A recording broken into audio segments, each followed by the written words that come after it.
اعوذ باللہ من الشیطان الرجیم، بسم اللہ الرحمن الرحیم، اللہم صلی علی محمد وآل محمد وعجل فرجہم۔ ناظرین اکرام، ایک بار پھر آپ کا میزبان اطہر کاظمی آپ کے پسندیدہ پروگرام سخن کو لے کر آپ کی خدمت میں حاضر ہے۔ اس پروگرام کے ذریعے جہاں ولادت اور شہادت یعنی ان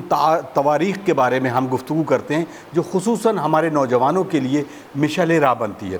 آج ہمارا موقع ہے کہ ہم 8ویں امام علی رضا علیہ الصلوۃ والسلام کی یوم ولادت پر سب سے پہلے تمام مومنین کی خدمت میں اور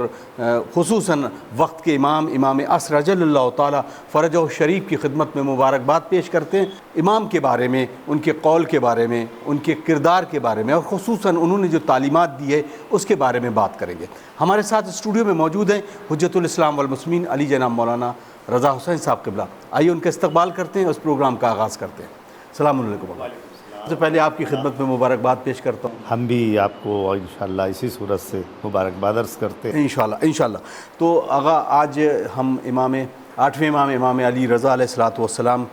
کی بارگاہ میں ان کے اقوال، ان کے فرامین، ان کے فرمودات اور ان کی تعلیمات کو بیان کرتے ہیں۔ سب سے پہلا جو سوال ہے کہ آج کے اس پرفتن دور میں جہاں سیاست کے نام پہ بہت کچھ ہوتا ہے، 8ویں امام کو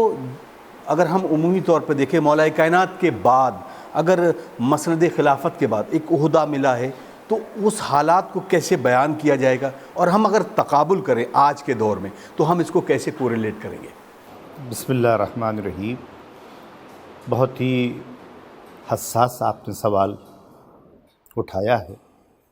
کہ ہم کس صورت سے امام رضا علیہ السلام نے جو عہدہ ولی عہد کو قبول کیا اس کو کس صورت سے دیکھتے ہیں اور اس کو کس صورت سے عالم تشیع میں دیکھا جاتا ہے اور کس صورت سے اس کی تعویل کی جاتی ہے۔ بہت اچھا سوال ہے۔ آج کے پرفتن دور میں جب سیاست نے اپنے معنی بدل دیے، سیاست نے معنی اپنے اقتدار، سیاست نے اپنے معنی کہ ہمیشہ حکومت کرنا، سیاست کے معنی دوسروں کے اوپر اقتدار کو اپنا ثابت کرنا ہے، جبکہ ہمارے کیا سیاست کے معنی سیاست علوی ہے، سیاست مولا کائنات ہے، سیاست عدالت ہے، سیاست انصاف ہے کہ جو عین قرآن کے مطابق ہو اور انصاف کے اوپر مبنی ہو۔ جزاک اللہ۔ وہ ہے ہمارے کیا سیاست کا مفہوم۔ لیکن ظاہر ہے آپ نے دورہ خلافت مولا کائنات امیر المومنین علی بن ابی طالب علیہ السلام کا ذکر کیا۔ کیا خوب سوال آپ نے کیا اور کیا جواب میرے ذہن کے اندر آیا۔ ظاہر ہے ہم جو جواب دے رہے ہیں یہ اپنے زبان سے تو نہیں دے سکتے، اپنی طرف سے تو نہیں دے سکتے، لیکن ہاں یہ ضرور بالکل جرأت کے ساتھ کہہ سکتے ہیں کہ اگر کوئی خطیب، اگر کوئی مولا کا چاہنے والا، اگر کوئی مولا کا غلام ہے تو زبان اس کی ہوتی ہے پشپناہ امام جعفر صادق علیہ السلام۔ سبحان اللہ، بے شک بظاہر جواب وہ دیتا ہے۔ لیکن آپ کا یہ جو سوال سیاست کے متعلق ہے تو کیا خوب آپ نے سیاست کے متعلق اگر کہا، ایک علی کا اس کا ذکر کیا کہ جس کو میدان غدیر کے اندر 1.25 لاکھ کے مجمع میں رسول اسلام نے ارشاد فرمایا، من کنت مولا فہذا علی مولا، جس کا میں مولا ہوں اس کے علی مولا ہے۔ جیسا آپ نے کہا کہ مولا کائنات کی سیاست، امام رضا علیہ السلام کی سیاست کو آپ کس نظر سے دیکھتے ہیں، اس کو آج کیسے دیکھا جاتا ہے، تو اگر مولا کائنات کا نام آپ دیکھیں گے کہ جب آپ کی ولادت ہوئی تو نام مختلف رکھے گئے، لیکن خدا کی طرف سے جو تجویز ہو کر نام آیا، جو رسول اسلام نے نام بتایا، کہا ان کا نام علی رکھا جائے کیونکہ یہ خدا کی طرف سے ہے۔ اور جس کا نام آپ نے لیا، جس کی ولادت کے سبب ہم اور آپ یہاں پر بیٹھے ہیں، ان کا نام بھی علی تھا، ان کا نام بھی علی ابن موسیٰ رضا تھا۔ نام بھی ایک ہے، سیاست بھی ایک ہے، کردار بھی ایک ہے، انصاف بھی ایک ہے، صرف اور صرف وہ اول علی ہیں اور یہ تیسرے علی ہیں۔ سبحان اللہ۔ بس فرق یہاں کے اوپر یہ ہے۔ رہی یہ کہ اگر ہم دیکھتے ہیں اس سیاست کو، تو اگر آپ دیکھ سکتے ہیں اس سیاست کو، مولا کائنات کی سیاست کی بات آتی تو میری نظر میں سب سے اچھی جو کتاب ہے وہ جان زرداق کی کتاب ہے کہ جس نے مولا کائنات کی سیاست کے اوپر اور آپ کی حکومت کے اوپر جو ایک کہا جائے ایک عیسائی ہے لیکن وہ کتاب لکھ رہا ہے مولا کائنات کی خلافت کے بارے میں۔ تو جب اس کے لوگوں نے پوچھا اور دوسرے پادریوں نے پوچھا کہ اور بھی تو ہے، آپ نے ان کے بارے میں کیوں کتاب نہیں لکھی؟ کا اس لیے ہم نے مولا کائنات علی بن ابی طالب کی خلافت کے بارے میں لکھی کیونکہ علی کے زمانے میں تمام اقوام کو انصاف برابر تھا، اور علی کی نگاہ کے اندر سب کے ساتھ انصاف کرنا ان کی سب سے بڑی برتری اور سب سے زیادہ ان کی جو حاکمیت ہے وہ اس بات میں کہ جتنی اقوام تھیں وہ سب کو اس نظریے سے دیکھتے تھے، انصاف کی نظریے سے دیکھتے تھے۔ اس لیے میں نے علی بن ابی طالب کے لیے کتاب لکھی اور ان کی حکومت کا ذکر کیا، کیونکہ علی کے زمانے میں عیسائیوں کو اپنا حق ملا، یہودیوں کو ان کا حق ملا، مسلمانوں کو ان کا حق ملا۔ علی کے زمانے میں نہ کوئی بھوکا سویا، نہ علی کے دور حکومت کے اندر کسی کے ساتھ نا انصافی کی گئی۔ اس لیے ہم نے علی بن ابی طالب کے حکومت کے بارے میں، آپ کے انصاف کے بارے میں ذکر کی۔ آپ ہی علی بن ابی طالب ہیں، آپ ہی دیکھ رہے ہیں کہ اگر کوئی بھوکا سو رہا ہے سڑک کے اوپر، کوئی بھوکا ہے بیٹھا ہوا، تو یاد رکھنا کہ یا تو اس کا حق غصب کر لیا گیا ہے یا بیت المال سے اس کا حق نہیں دیا گیا ہے۔ سبحان تو اللہ آپ مولا کائنات کی سیاست کو آپ دیکھ سکتے ہیں کہ سب سے سنہرا دور اور سب سے جمہوری دور اگر جو گزرا ہے وہ مولا کائنات کے زمانے کا گزرا ہے، کہ جس کو آج بھی سونے کے حرفوں سے اگر لکھا جائے تو کم ہے، کہ جو 4 سال چند مہینے آپ کی حکومت تھی، اور آپ نے پوری حکومت کے اندر پوری دنیا کو اندر یہ پیغام دے دیا کہ اگر حکومت کرنا چاہتے ہو تو علی ابن ابی طالب علیہ السلام کے طرز عمل کے اوپر حکومت اگر کرو گے تو یہ حکومت تمہاری باقی بھی رہے گی اور یہ حکومت دوام پائے گی، اور اس حکومت کے اندر ہر ایک قوم کو اس کا انصاف ملے گا۔ اسی لیے جاندر جرداق نے اپنی کتاب میں کہا تھا، قتل علی ابن ابی طالب فی المحراب لشدت عدل ہی۔ علی ابن ابی طالب جو درجہ شہادت کے اوپر پہنچے آپ کے عدل کی وجہ سے، آپ کے انصاف کی وجہ سے۔ بات تو یہاں پہ یہ ہو گئی، اور دوسری آپ نے جو بات کہی امام رضا علیہ السلام کے متعلق، تو یہ بھی علی ہیں اور یہ بھی علی ہیں، اور ان کا بھی وہی سیاست ہے جو سیاست قرآن ہے، اور آپ کا بھی سیاست قرآن ہے۔ آپ کو زبردستی ولی عہدی کے لیے مجبور کیا گیا۔ جب ولی عہدی کے لیے آپ کے لیے مجبور کیا گیا تو آپ نے ارشاد فرمایا، عزل کا، کسی کو عزل کرنے کا، ہٹانے کا نہ میرے پاس ہوگا، اور نہ کسی کو نصب کرنے کا میں اختیار رکھتا ہوں۔ میں نہ کسی کو عزل کروں گا نہ میں کسی کو نصب کروں۔ ہاں، جو قرآن کے متعلق مسائل آئیں گے، جو امت مسلمین میں مسائل آئیں گے تو ہم اس کو حل کریں گے۔ جو سیرت مولا کائنات کی تھی کہ اپنے چاہے دور خلافت میں رہے اور چاہے بعد میں رہے، اگر مسلمانوں پر وقت پڑا اور کسی نے بھی کہا، علی کو پکارا مشکل کشائی کے لیے، علی مشکل کشائی کر دیے، یہ مسئلہ آیا ہے، یہ پوچھا جا رہا ہے، یہ ہم کیا کریں، تو علی نے ہر ایک کی مدد کی اور یہ بات بتا دی کہ میں وہ ہوں، امام وقت ہوں، میرا فریضہ یہ ہے کہ حکومت کے مسائل کو حل کرنا قرآن کے متعلق، قرآن سے اور اس کی کہا جائے شریعت محمدی صلی اللہ علیہ وسلم کی سیرت کے تحت۔ یہی مولا علی نے کیا، یہی امام رضا علیہ السلام نے کیا، کہ جو مسائل آئے اس کا آپ نے جواب قرآن سے دیا، جو مسائل آئے اس کا حل آپ نے کیا۔ نہ اس علی نے دامن بچایا اپنا، نہ اس علی نے دامن بتایا۔ امت کی رہنمائی کے لیے جس طرح سے علی ابن ابی طالب نے مشکل کشائی کی، ویسے ہی امام رضا علی موسی رضا علیہ السلام نے مشکل کشائی کر کے بتا دیا کہ ہم سب کی سیرت ایک ہے، چاہے وہ علی ہوں، چاہے موسی کاظم ہوں، چاہے امام حسن عسکری ہوں، کیونکہ یہ سب کے سب محمد بھی ہیں اور سب کے سب علی بھی ہیں۔ جزاک اللہ، سبحان اللہ۔ آقا، اب کیونکہ ہم بالکل، میں نے شروعات میں اس سوال کو آپ کے سامنے رکھا اور بہت خوبصورت جواب، یقیناً ایک کمپیریزن اس بنا پہ بنتا ہے کہ آج، لیکن اگر ہم آج بات کریں امام رضا علیہ السلام، آپ مدائن سے یا یہ کہیں کہ عرب سے نکل کر عجم کی طرف آئے، اس کی خاص وجہ اور خاص ایک کیا آپ سمجھتے ہیں کہ کیا واقعی وہ سیاست تھی کہ جو عمومی طور پر، کیونکہ جتنے بھی چھٹے امام کے بعد ایک دور چلا اس طرح سے کہ لوگ اپنے اپنے اماموں کی طرف منتقل ہوتے گئے اور ایک الگ طرح کے فرقے بنا لیے، اور الگ طرح کے 8ویں امام کے بعد لوگوں نے اپنے فرقوں کو نہیں بنایا بلکہ جو بھی اب شیعہ تھا وہ اثنا عشری بنا۔ اس پورے دور میں جب امام علی رضا علیہ السلام آپ تشریف لائے ہیں عجم کی طرف، تو یہ دور کو ہم اگر دیکھیں، خاص طور سے نوجوان جاننا چاہتے ہیں کہ اس دور کے وہ کیا مسائل تھے کہ امام کو ادھر آنا پڑا، اور پھر امام نے کس طرح سے نصرت کی اسلام کی اور تمام تر قوانین اسلامی کو دنیا تک پہنچایا۔ دیکھیے، بات بالکل پتے کی ہے اور قابل غور ہے۔ اس کو اگر ہم دیکھا جائے، تمام ائمہ کی اگر آپ سیرت میں دیکھیں گے تو زیادہ تر حکمران نے یہ کیا کہ ائمہ کو، امام کو ان کے وطن سے، اپنے وطن چھڑا کر اپنے دارالحکومت میں بلایا، چاہے امام موسیٰ کاظم علیہ السلام ہوں آپ ان کو دیکھ لیے، اور چاہے وہ 11ویں امام ہوں آپ ان کو دیکھ لیے، چاہے وہ 10ویں امام ہوں آپ ان کو دیکھ لیے، زیادہ تر اکثریت آپ دیکھ سکتے ہیں ائمہ کی وہ ہے کہ جن کو ان کے وطن سے چھڑا کر دوسری جگہ کے اوپر منتقل کیا گیا اور ان کو اپنے ایک پہلی بات تو یہ تھی کہ یہ چاہتے تھے کہ تحت نظر ہمارے رہیں، جب ہمارے تحت نظر رہیں گے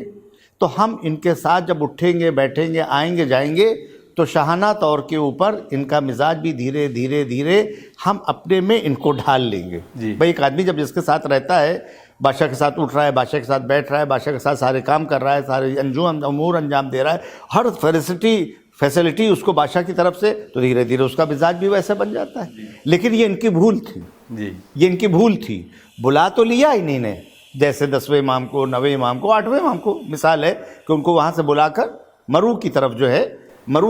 ہے آپ نے وہاں کے اوپر بلا لیا، ٹھیک ہے بلا لیا آپ نے، لیکن آپ دیکھیں کہ جب بلایا تو اس نے محل کا انتظام کیا مامون رشید نے کہ آپ کے لیے یہ ہے، دیکھیے آپ کے لیے نوکر ہے، آپ کے لیے۔ امام نے پہلی شرط یہ رکھی کہ میں محل سے باہر جو ایک گھر سادہ ہوگا، ایک عام گھر ہوگا، میں وہاں رہوں گا، اور پبلک کو ملنے کے لیے کوئی مامورین نہیں ہونا چاہیے، جو بھی مجھ سے ملنا چاہتا ہے وہ آ کر ملے، جو بھی مسائل دریافت کرنا چاہتا ہے وہ دریافت کرے، ہر وقت ان کے لیے دروازہ کھلا رہے گا، ہر وقت ہم ان سے ملیں گے، ملاقات کریں گے۔ تو وہ لے تو آئے وہاں سے، لیکن وہ اپنے میں نہ ڈھال پائے، نہ اپنے مزاج کے مطابق ان کو بنا پائے۔ ائمہ نے اپنی سیرت وہی رکھی جو حضور سرور کائنات محمد مصطفیٰ اور مولا کائنات کی سیرت تھی، تاکہ یہ دنیا کو پیغام دے دیا کہ یہ ہمیں اپنا جیسا نہیں بنا سکتے ہیں۔ ہم کل بھی قرآن کے وارث تھے، آج بھی قرآن کے وارث ہیں، ہم نہ محل سے متاثر ہونے والے ہیں، نہ لشکر سے، نہ جاہ و حشم سے، نہ خزانے سے۔ ہماری اسی لیے امام رضا کو دیکھ لے کہ گرمی کے زمانے میں بوریے پر بیٹھے، اور جاڑے میں لکھا ہے کہ آپ کمبل پر بیٹھتے تھے اور لوگوں کے مسائل کو حل کرتے تھے، دروازہ کھلا رہتا تھا، تو اس سے کوئی فرق نہیں آیا۔ بلایا اس لیے گیا تھا تاکہ اپنے مزاج میں ڈھال لیں، اس میں ناکامیاب ہو گئے۔ بلایا اس لیے گیا تھا کہ یہاں پر آنے کے بعد ہم ان کو تحت نظر رکھیں، ہر وقت نگاہ رکھیں، لیکن تحت نظر انہیں نے رکھا ضرور، لیکن ان کے اوپر اپنے اثرات ذرا سے بھی حاوی نہ کر پائے، بلکہ یہ اسی سیرت پر ہے، جیسے مدینے میں تھے ویسے یہ مرو میں تھے، جیسے وہ مدینے میں تھے ویسے ہی وہ سامرا میں تھے، اس پہ کوئی فرق نہیں آنا دیا۔ اگر ہم بات کریں جب حدیث سلسلۃ الذہب کے بارے میں، اس کا پس منظر کیا ہے اور کس طریقے سے امام نے اس کو بیان کیا، وہ کڑیاں ہیں کہ جو لوگوں کو تک پہنچائی ہیں، اور ظاہر سی بات ہے اس کے بارے میں بڑی تفصیل سے دوسری کتب میں، کتب اہل سنت میں بھی اور عامہ عربہ نے بھی اس کے بارے میں بھی بتایا، تو اس کے بارے میں چاہتا ہوں کہ آپ اس پر روشنی ڈال دیں۔ بڑی عظیم حدیث ہے جس کے لیے اہل سنت کے علماء کا کہنا یہ ہے کہ اس کے اندر جو اسماء استعمال ہوئے ہیں، امام نے اس حدیث کا جو ذکر کیا، قال کلمۃ اللہ الہ الا اللہ حسنی فمن دخل حسنی امن من عذابی۔ جب آپ کی سواری خراسان سے ہوتی ہوئی اور یہ نشاپور پہنچی، تو سب سے جو مرکز تھا اس وقت وہ نشاپور تھا۔ 60,000 سے زیادہ علماء اہل سنت قلم و کاغذ لیے ہوئے انتظار کر رہے تھے، اور جیسے ہی آپ کی سواری وہاں پر پہنچی، سب نے ایک زبان ہو کے کہا یبنا رسول اللہ، ہم آپ کے جد کی ایک حدیث سننا چاہتے، آپ کے جد کی ایک حدیث سننا چاہتے۔ سواری کو روکا گیا، امام نے سواری روکی، محمل کا پردہ ہٹا، جیسے ہی محمل کا پردہ ہٹا امام ظاہر ہوئے، ایسا لگ رہا تھا خورشید آپ کے منہ سے لے رہا ہے، ایسا لگ رہا تھا شمس و قمر آپ کا طواف کر رہے ہیں۔ اور کرنے کے بعد امام نے اس وقت ایک حدیث مشہور معروف ارشاد فرمائی، اور فرمانے کے بعد کہا مجھ سے میرے بابا نے، ان کو ان سے بابا نے، ان سے بابا نے، یہاں تلک کہ آپ نے سلسلہ مولا کائنات سے ملایا، اور مولا کائنات سے رسول خدا نے ارشاد فرمایا، رسول خدا سے جناب جبرائیل نے ارشاد فرمایا، جناب جبرائیل سے پروردگار عالم نے ارشاد فرمایا۔ کیا ارشاد فرمایا؟ کلمۃ اللہ الہ الا اللہ حسنی، کلمہ لا الہ الا اللہ کا اقرار ایک ایسا قلعہ ہے، ہمارا خدا کہہ رہا ہے فمن دخل حسنی امن من عذابی، جو اس قلعے میں داخل ہو گیا وہ عذاب الہی سے بچ گیا، مامون ہو گیا۔ غور کیجیے گا، یہ کہہ کے حدیث ختم ہوئی اور پردے ڈال دیے گئے۔ پھر امام کی سواری ابھی چند قدم آگے بڑھی تھی کہ امام نے پھر محفل کا پردہ اٹھایا اور پردہ ہٹا کر کہا ما شرطها و شروطها، اس کی بھی شرطیں ہے، اس کی بھی شروط ہے، ان شروط میں اہم شرط ہم ہیں. واہ، صحیح ہے، یعنی آئمہ ہیں، معصومین علیہ السلام ہیں، کہ اس قلعے تلک اگر تمہیں پہنچنا ہے، پروردگار عالم کے قلعے تک پہنچنا، عذاب الہی سے بچنا ہے، تو تم کو امامت کا اقرار کرنا پڑے گا. من ماتا ولم یعرف امام زمانہ ماتا میتتن جاہلیہ، جو مر جائے اس حال میں کہ اپنے زمانے کے امام کو نہ پہچانتا ہو، اس کی موت جہالت ہے. علی کا پہچاننا بھی واجب ہے، امام موسیٰ کاظم کا بھی پہچاننا واقعی ہے. اول سے لے کر 12ویں تلک ہر ائمہ کا پہچاننا، ان کی معرفت کا حاصل کرنا واجب ہے، یہ اہم شرط ہے. اگر تم رسول تک پہنچنا چاہتے ہو، محمد رسول اللہ تک، تو تم کو علی ولی اللہ سے جاننا پڑے گا، اقرار ولایت کرنا پڑے گا، تب رسول تک پہنچو گے. اور جب تم رسول تک پہنچو گے تب تم جو ہے پروردگار عالم کے امن کے قلعے تک پہنچو گے. جب امن کے قلعے میں جبھی پہنچو گے کہ جب تمہارا اقرار ولایت کا بھی ہو، تمام ائمہ کا بھی ہو، رسالت کا بھی ہو، اور پروردگار عالم. اس لیے یہاں کے اوپر ان اہم شرطوں کی طرف امام نے متوجہ کیا. سنی عالم کہہ رہا ہے کہ یہ سلسلہ جو ائمہ کا، جو امام نے نام استعمال کیے ہیں، قال ابی، میرے امام موسیٰ کاظم، ان کے والد امام جعفر صادق، ان کے والد امام محمد باقر، اسی نام کو اگر کسی مجنون پر پڑھ دیا جائے، بیمار پر پڑھ دیا جائے، اگر شفا پا جائے تو اس پر تعجب نہ کرنا.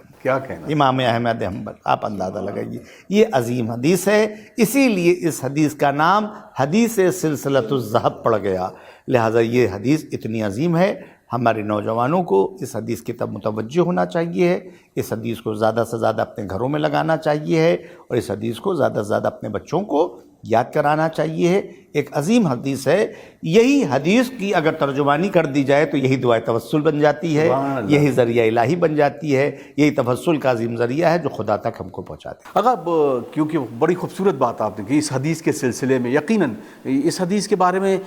بیان بھی کیا جاتا ہے، لیکن پھر بھی ہم جب ائمہ اربعہ کی بات کرتے ہیں جو ہمارے برادران اہل سنت ہیں، ان کو بہت عظیم مانتے ہیں، تو اب یہاں سے ایک سوال اٹھتا ہے کہ جب وہ ائمہ کے بارے میں سب کچھ مانتے ہوئے بھی جب ہم فقہ کی بات کرتے ہیں تو ائمہ اثنا عشر کے بارے میں کوئی بات نہیں کی جاتی ہے، تو ہم اس کو کیا مانیں کہ واقعی حسد بغض ہے یا کسی طریقے سے سرکاروں کی طرف سے، جو اس ٹائم کی موجودہ سرکاریں تھیں بنی عباس کے طور کی، انہوں نے اس بات پر پابندی لگا دی کہ ائمہ کی کوئی حدیث اس طریقے سے لوگوں تک فقہ کی شکل میں نہ پہنچے، یا جو مصلح ہیں اس کے بارے میں کیا بات کی جاتی ہے؟ دیکھیے، بے شک اگر آپ اس سے اندازہ لگائیں اور غور کر سکتے ہیں جی کہ یہ جو بات دیگر ائمہ کی آتی ہے، ابو حنیفہ، امام احمد حنبل، امام شافعی، جتنے بھی آتے ہیں،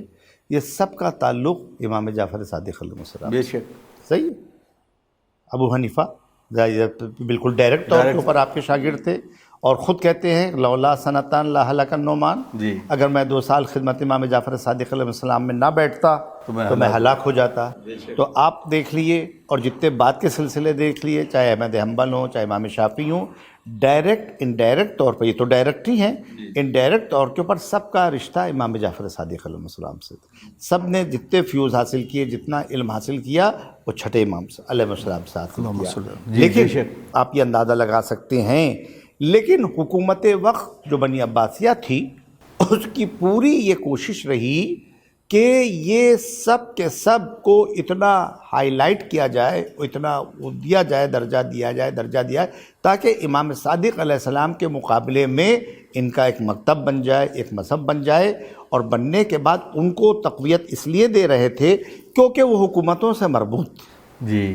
یہ حکومت سے مربوط نہیں تھے. تو آپ خود فیصلہ کر سکتے ہیں کہ جو شخص حکومتوں کے مطابق بات کر رہا ہو اس کو ترجیح زیادہ دی جائے گی. جو حکومت کے اگینسٹ، حکومت تو ہر وقت ڈرتی تھی ان سے، صحیح ہے کہ انقلاب نہ لے آئیں، حکومت تو ہر وقت ڈرتی تھی ان سے کہ ایسا نہ ہو کہ یہ یہاں کے اوپر جو اپنے شاگردوں کو پیدا کرنے کے بعد جو ہمارے مقابل کھڑے ہو جائیں. تو ان مکاتب کو مضبوطی دی جا رہی تھی، ان کو سرکاری مذہب کا درجہ دیا جا رہا تھا، اور ادھر دباؤ بنایا جا رہا تھا. ان کے اوپر جو ہے نظریں رکھی جا رہی تھیں، ان کی باتوں کو، ان کی حدیثوں کو دوسرے تک پہنچنے نہیں دیا جا رہا تھا، لہٰذا ان کو دبایا جا رہا تھا، ان کو ابھار کے یہ کوشش کی جا رہی تھی کہ ان کے ذریعے سے ہم اپنی بات کو منوا سکتے ہیں اور ان کے ذریعے سے اپنی بات کو نہیں منوا سکتے۔ تو حکومت تو ہمیشہ جن کی باتوں کے جو ترجمان ہوتے ہیں ان کو ترجیح دیتی ہے، اور جو حکومت کے خلاف ہوتے ہیں یا اپوزیشن میں ہوتے ہیں ان کو ہمیشہ دبایا جاتا ہے، ان کو جیلوں میں ڈالا جاتا ہے، جس کا سبب دیکھ لیں قید خانے ہیں، جس کے سبب شہادت ہے، جس کے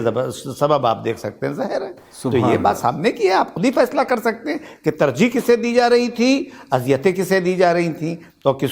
کس کے مکتب کو جو ہے وہ حالت پیدا کی جا رہی تھی کہ سب لوگ چھوڑ دے۔ جہاں نام علی لینا جرم ہو تو آپ اس سے فیصلہ کر سکتے ہیں کہ ان کی حدیثوں کو کتنا دبایا گیا ہوگا، ان کے فرامین کو کتنا کچلا گیا ہوگا، ان کے ماننے والوں کے اوپر کیا کیا۔ ایک منصور دوانقی کو دیکھ لے کہ اس وقت تک اس نے کئی گارے بنوا دیے، سادات کے دیواریں اٹھوا دیں، کتنوں کو قتل کر دیا، کتنے جیل کے اندر جو ہے خود بخود مر گئے، اور کتنے جو ہے زیادہ وہاں پر شہادت کے درجے پر فیض ہو گئے۔ سبحان اللہ۔ اگر میں یہاں پر رکھوں، وقت بالکل تمام ہو رہا ہے، اس سوال کا جواب بہت بہتر طریقے سے دیا۔ یہاں پر ایک سوال جو ہے، کیا ہم اس کو ائمہ اربعہ کی محبت مانوں کہ جنہوں نے اپنے اقوال میں تمام ائمہ کے بارے میں، امام جعفر صادق علیہ السلام سے پہلے مولا کائنات، پھر امام حسن علیہ السلام، امام حسین علیہ السلام، امام زین العابدین علیہ السلام، اس کو دیگر ائمہ کے بارے میں جو اقوال نقل کیے ہیں اور ان کی کتابوں میں ملتے ہیں، تو اس سوال کو بہت اہم طریقے سے مانا جائے، کیا ان کی وہ محبت تھی یا واقعی صرف اس بنا پر کہ ہم اہل بیت کا اگر نام نہیں لیں گے تو ہماری بات میں وہ وزن نہیں آئے گا اور پھر ہمارے مسلح بھی سرکاری طور پر کامیاب نہیں ہوں گے؟ اس کو ہم کس نظریے سے دیکھتے ہیں؟ اس کو وہ جو ظاہر ہے کہ آپ اس سے اندازہ لگا سکتے ہیں کہ انہی نے زیادہ تر جتنی روایات ہیں وہ ائمہ کو چھوڑ کر اصحاب سے لینا شروع کیا، اور اصحاب سے زیادہ تر ابو ہریرہ کو دیکھ لیں، زیادہ تر روایات آپ کو جو ملیں گی ابو ہریرہ اور ان لوگوں سے ملیں گی ائمہ کو چھوڑ کر۔ آپ مجھے خود فیصلہ کر کے بتائیں، مجھے خود فیصلہ کریں اور آپ بتائیں، اندازہ لگائیں کہ جو 4 سال رسول اللہ کو جس نے دیکھا ہو، صحیح ہے، اور دیکھنے کے بعد اس سے تو ہزاروں کی حدیثیں آ رہی ہیں، وارد ہو رہی ہیں، قال ابو ہریرہ، آپ اندازہ لگا سکتے ہیں، اور جس نے آنکھیں کھولی ہوں رسول اللہ کی آغوش میں، صحیح ہے، اور آنکھیں کھولنے کے بعد کا السلام علیکم یا رسول اللہ، اور پوری زندگی رسول اللہ کے ساتھ رہا ہو، ہر جنگ کے اندر ساتھ رہا ہو، اس سے تو چند حدیثیں آپ نے لیں، صحیح ہے، چند گنتی کی، اور بقیہ اور چھٹے امام جعفر صادق کو تو چھوڑ ہی دیا آپ نے، تو آپ اندازہ لگا سکتے ہیں۔ تو یہ تعصب کی بنا کے اوپر ہے، یہ تعصب ہے، جبکہ جو خود آپ اندازہ لگا سکتے ہیں کہ ابو ہریرہ اور دیگر جو صحابہ ہیں، جو صحابہ معتبر ہیں، آپ اندازہ لگا سکتے ہیں وہ کس حد تلک مولا کائنات کو چاہتے تھے۔ خود کہہ رہے ہیں، آپ اندازہ لگا رہے ہیں، ان کے صحابی میں سے کہہ رہے ہیں کہ ہم اس زمانے میں، رسول اللہ کے زمانے میں، اگر کسی منافق کو پہچاننا چاہتے تھے تو علی کی دشمنی سے پہچانتے تھے۔ کیا کہنا، سبحان اللہ۔ آپ اس سے اندازہ لگا لیں، آپ اس سے اندازہ لگا لیں، سبحان اللہ، سبحان اللہ۔ اندازہ لگا بالکل وقت اجازت نہیں دے رہا آقا، کیونکہ ہماری مجبوریاں ہیں، اور یقیناً ایک خوبصورت نورانی گفتگو۔ آپ کا بہت شکریہ، آپ نے ہمیں وقت دیا اور اس نورانی گفتگو کو اور اس نورانی پیغام کو دنیا تک پہنچانے کی۔ میں بس ایک شعر سے اپنی بات کو ختم کرنا چاہتا ہوں۔ ظاہر ہے کہ بہت پیارا شعر امام رضا علیہ السلام کی اپنی بات کو ختم کرنے کے لیے، مشیت کا تحفہ امام رضا ہیں، واہ، مشیت کا تحفہ امام رضا ہیں، ہدایت کا چشمہ امام رضا ہیں۔ سبحان اللہ۔ اور کیجئے گا، جہاں سے کوئی نہ تو دست پلٹا، کرم کا وہ دریا امام رضا ہیں۔ سبحان اللہ، سبحان اللہ۔ غریب الوطن تھے مگر دیکھو قدرت، دو عالم میں ملجا امام رضا ہیں، نہیں صرف ایران پر ان کی شاہی، زمانے کے آقا امام رضا ہیں۔ سبحان اللہ، اسی کے سبحان ساتھ جزاک میں اللہ، دعا بہت کرتا ہوں، اور پروردگار عالم ہمارے تمام سامعین کو، ہمارے اس چینل کے تمام اراکین کو پروردگار عالم ان کی توفیقات میں اضافہ فرمائیں، اور جہاں جہاں بھی چینل دیکھا جا رہا ہے، جہاں جہاں پر بھی سامعین دیکھ رہے ہیں، مومنین مومنات میں سے پروردگار عالم امام رضا علیہ السلام کی ولادت کے صدقے میں اگر کوئی مریض ہو، اس کو شفا عاجل و کامل مرحمت فرما، اور جتنے بھی اس کو دیکھنے والے ہیں بار الہ، ان سب کو امام رضا کے حرم کی زیارت سے مشرف فرما۔ بار الہ جتنے بھی سامعین ہیں ان کی تمام دلی حاجات کو قبول فرما، امام زمان علیہ السلام کے ظہور میں تعجیل فرما، اور ہم سب کو ان کے اعوان و انصار میں شمار فرما۔ والسلام علیکم ورحمۃ اللہ وبرکاتہ۔ بہت شکریہ ناظرین، آپ دیکھ رہے تھے پروگرام سخن، آپ کا میزبان اطہر کاظمی، کیونکہ وقت بالکل اجازت نہیں دیتا کہ مزید گفتگو کی جائے۔ ہمیں دیجیے اجازت، انشاءاللہ اگلے ایپیسوڈ میں پھر ملاقات ہوتی ہے۔ والسلام علیکم ورحمۃ اللہ وبرکاتہ۔ اللہم عجل لولیک الفرج۔